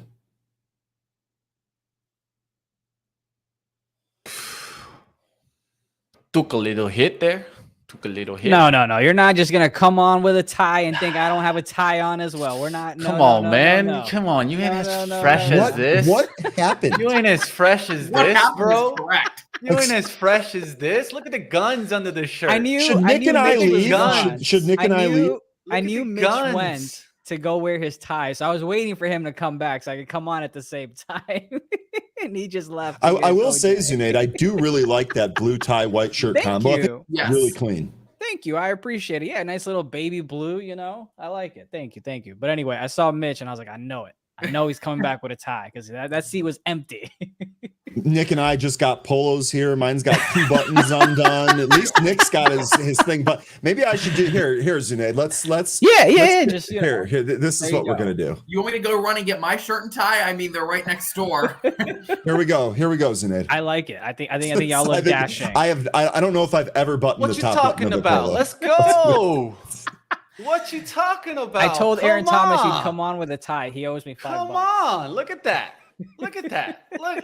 Come on, money. I love it. They don't I call me love it. Money Mitch for no reason. I can't even do this, Hey, guys. Sinead, where's the jacket now? Now Money Mitch is is it. in. I've Where's got the jacket right Come there, on, but I baby. felt a little warm, so I was like, you know Come what? on, I felt a little Rock with the warm. tie. By the way, you've got NVIDIA crossing above VU app. I'm going to take a lotto here on the I love how you 455 just calls, show you know? that. I'm That's just saying, money. I'm just saying. Let's go, Zunaid. That is. Mitch is out here just telling us 10 minutes ago. Zunaid might be taking a little man. step back so he can focus on some of the interviews. Zunaid shows up looking fresh and clean, and then dropping trades, baby. Let's go. I'm just saying, you know, the perks of kind of waking up a little later. You know what I mean? No, but we do have an exciting webinar coming up shortly. We've got a nice interview here shortly as well. So I'm going to go in the back, get ready for that. And then we'll get that going. Yeah, I always say never judge a man on what he wears at home, but if he can't look good in a suit, well, then you got yourself a problem there, right? And For all so, that, I thought maybe they'd be in studio back in HQ. come on, man, look at this. Come on, man. Mitch. Hey, ESPN, I know you need some new announcers, right? You can hire me. It's all They need good. more than that, Mitch. Yeah. They need more than that. I'll tell you one thing, Kramer, I'm coming for you. Don't call me Money Mitch for no reason. I talked about it. I'm coming for you one day. SXTP, good call there, Crow. SXTP 7 again in this run. We're above 7 now. Let me get. I'm messing everything up here. Let me get my. Where is my screen? Did I kill it? There's a good quote No, right it's now from the Lena Khan testimony. Rep Kiley, Republican, to Khan, basically saying, quote, "You seem to be losing quite a bit. You're now 0 for 4 in merger trials. Why are you losing so much?" All right, I said that earlier. I said her track record wasn't any good. I'm going to take a small shot here on AMD. I did get stopped out on SQQQs in the prop. I still have it in the Mumu account, but we'll see what happens on that. 86 to get out on there. But I see the Qs back above VWAP starting to push to the upside. So I'll take a little bit of a shot here on AMD off of like 113.90s. We'll see what happens there. See if it starts to get to the upside. And we'll be wrapping up here in just about a minute here as we get over to All Access. So you guys smash the like out there.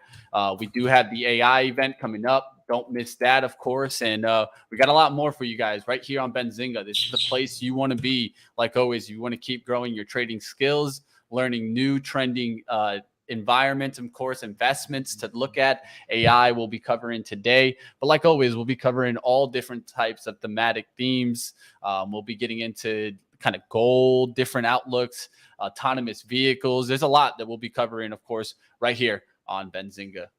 Guys, hit that subscribe button if you're for some reason not already subscribed. All right, there's a nice little push in AMD, already pushing to 1430s. I have 1412s. We'll see what happens to that position. I'm going to go ahead and wrap up the day, bring my charts down here, and we'll go ahead and bring you guys over. I'll get Zunaid to join up in a second here as we get you guys over to All Access. It's always good to have you, Ryan Faluna, and of course, my man, Nick Brown, back from New York. I'm glad that you had a great time in the New York Stock Exchange. So if you guys didn't follow Nick Brown and catch some of those pictures that he put out there, Well, what are you waiting for? At News by Nick, of course, Money Mitch BZ, and my man R Faluna. That's going to do it for us today. Of course, we'll see you guys like always right here on Live Trading, but don't go anywhere because we got All Access and, of course, the AI event that's coming up next. Let's go ahead and kick it to my man Zunaid. You ready, my man? There you go. I'll bring him on here. I'm going to go ahead and bring Nick Brown out and Ryan out, and I'm going to go ahead and hop out myself. You guys have a great day. Take care. And Zunaid, go do what you do best, my friend.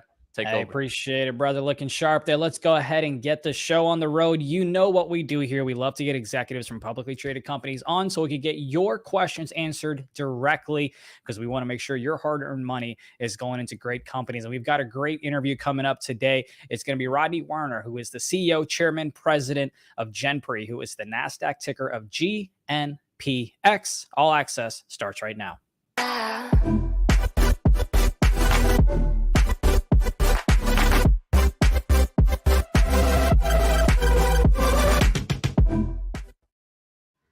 Good morning. How's it going?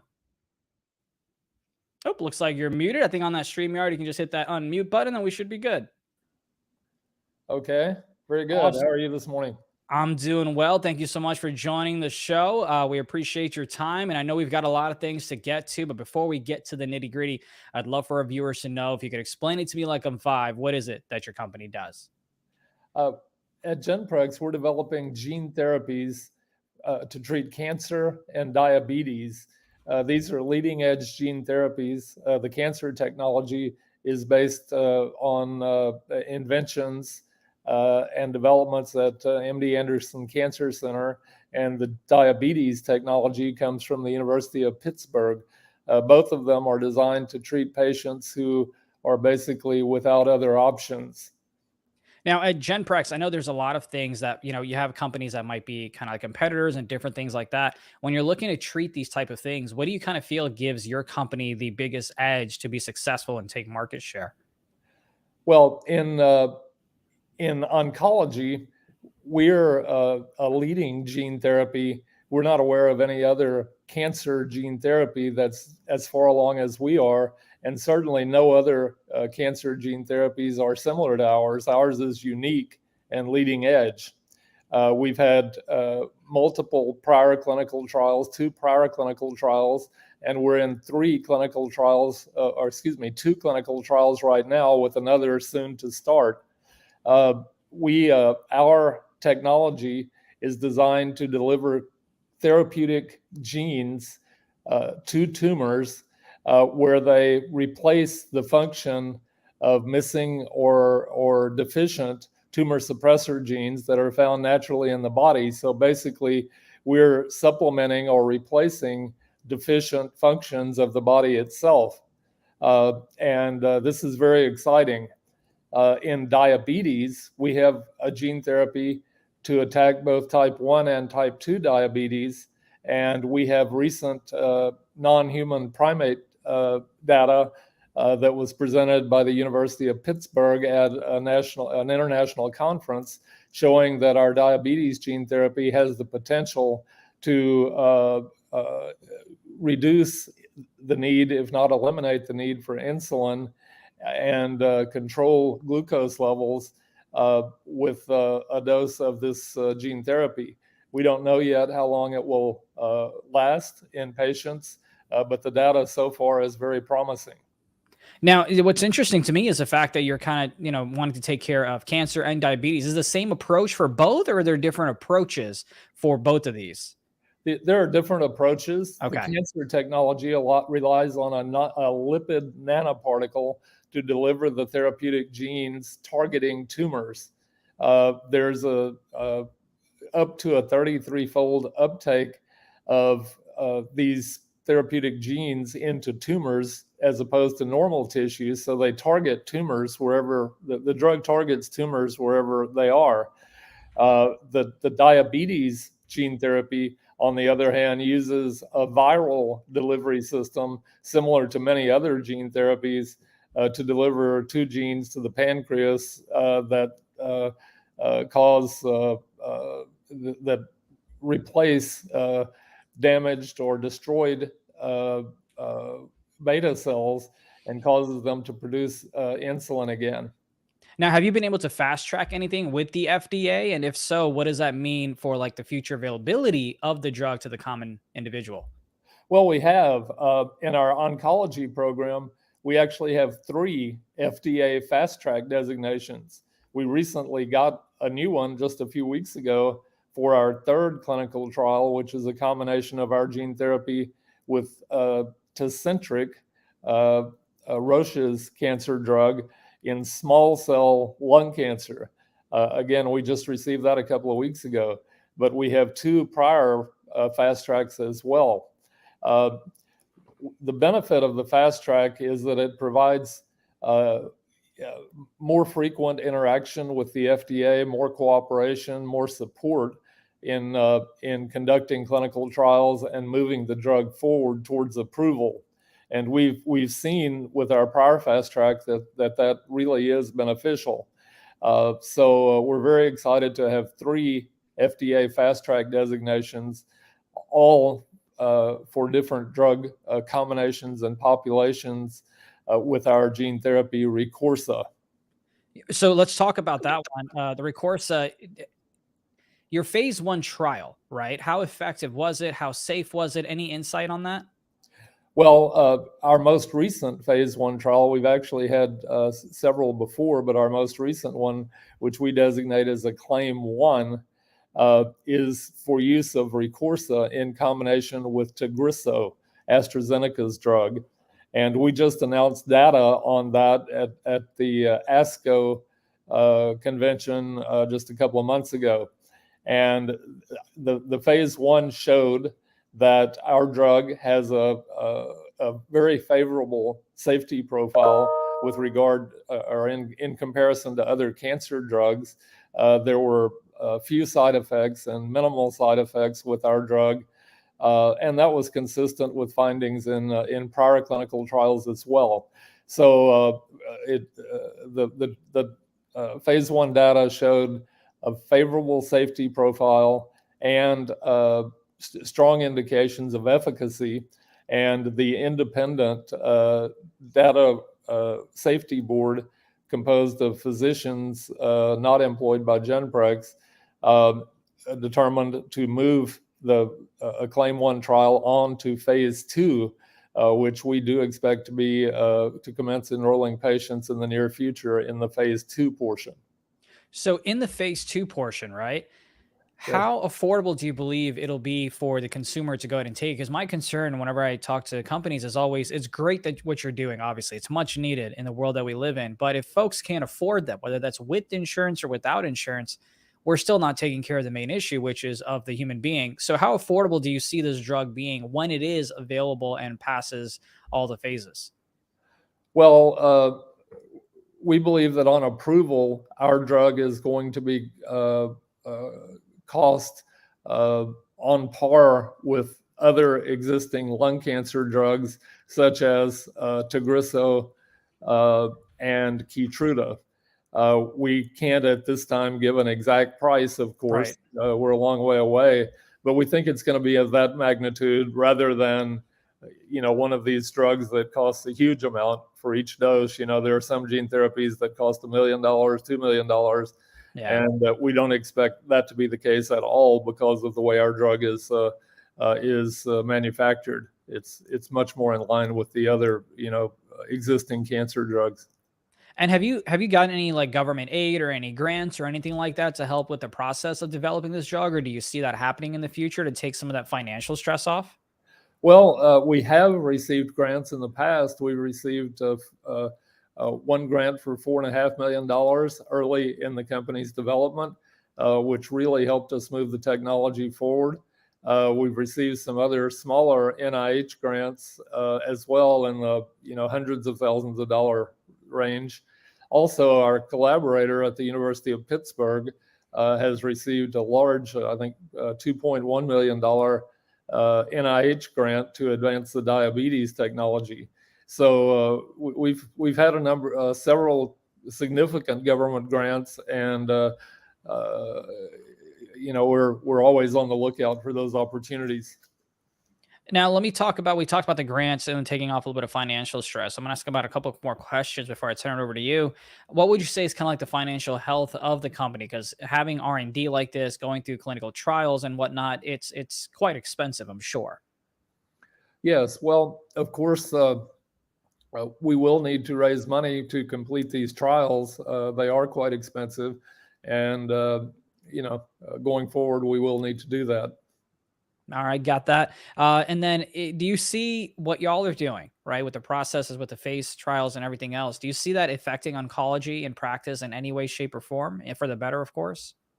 Well, of course, we believe that our gene therapy will become a part of the standard of care in lung cancer and possibly other cancers, and that it will lead the way for other gene therapies as well to become part of the standard of care. And we believe that we're going to see gene therapy be part of the standard of care, both standing alone against numerous types of cancers and also used in combination with other approved cancer drugs. Do you see so we talked about the phase 1 clinical trial, and this is my last one. When do you expect, if you have like a timeline in terms of like, hey, here's when we can expect phase 2 trial results or anything like that? Would it be at the end of the year, next year? What are we looking at timeline wise? So potential investors that are watching right now can have a bit of an idea. I know you can't give me an exact date, but any inkling on that?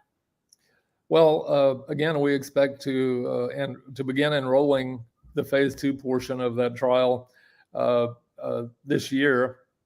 And I think it's a little early to be predicting when we will have the readouts.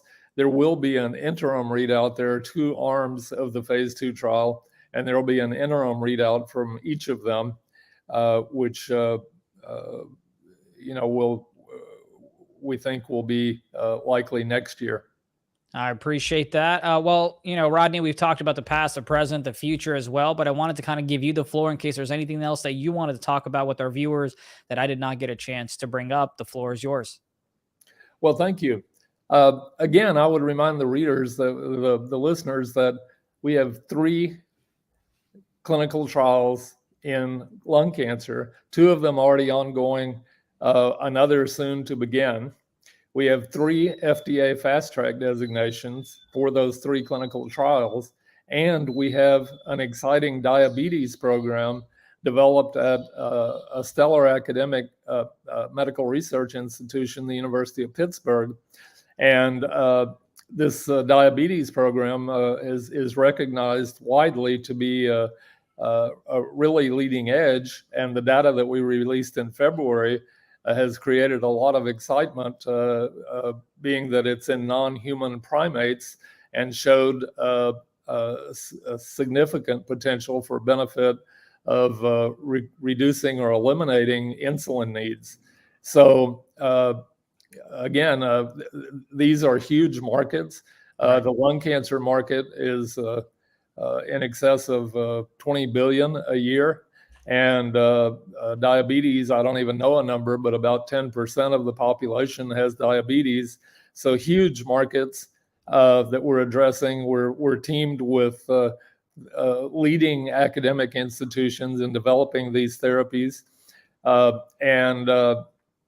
We've made real progress in coming this far, getting these fast track designations, getting the leading edge data from non-human primates and diabetes. And I just think that we're much farther along than many people realize, and that we haven't been recognized for that in the markets. And we think that upon a broader understanding of what we have, that we will get more recognition and appreciation in the markets. Awesome. Thank you so much for joining us, Rodney, who is the CEO, chairman, and president of GenPrex. Ticker on NASDAQ is GNPX. Rodney, thank you so much for being on. All right. Thank you very much for the opportunity. Absolutely. It'll definitely be great to see what the company does. As someone who has members with, members with diabetes and cancer, definitely important stuff that they're doing out there. But now we are going to go ahead and move on. Don't forget to the AI webinar here shortly. So stick around on this stream. You don't need to click anywhere else. The stream will redirect to that. But for now, we appreciate you for watching All Access.